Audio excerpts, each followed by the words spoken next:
नमस्कार सर्वांना. अं, एक महत्त्वाचं बोलायचं आहे तुमच्यासोबत.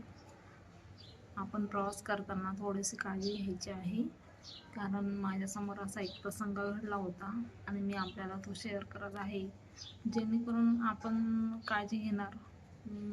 झालं असं की आम्ही गावी जात असताना म्हणजे आळंदी फाटा ते आमचे गाव बुलढाणा चिखली 8 तासाचं अंतर आहे बसमध्ये. तर अशा वेळेला मी शिक्रापूर येथून काही पॅसेंजर बसले, गावाकडचेच होते आमच्या. जवळजवळ 5-6 लेडीज असतील आणि 1-2 जेंट्स असणार. तर त्या बसल्यानंतर जेव्हा कंडक्टरने तिकीट घेण्यास सुरुवात केली, तर त्यामध्ये एक बाई अशी होती की ती जेव्हा तिकीट घेत होती तेव्हा तिने बॅगमध्ये हात घातला, तर पर्स गायब झाली. आणि पर्स गायब झाल्यानंतर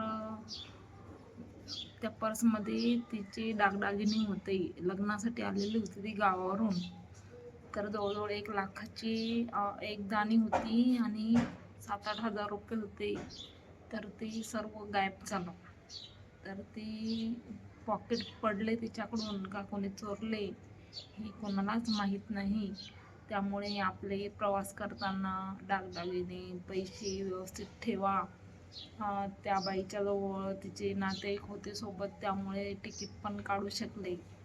नाहीतर आपल्यावर अशी वेळ येऊ शकते की तिकीटसुद्धा काढायला पैसे राहणार नाही आणि मग कशी परिस्थिती होईल याचा तुम्हीच अंदाज करा.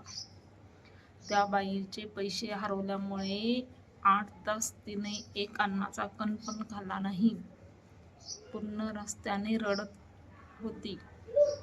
येताना एवढे खुश होती, कारण लग्नावरून आलेली होती. वातावरण एकदम खुश, गप्पा-टप्पा करत आले होते. ते वरती बसमध्ये चढले सर्व नातेवाईक.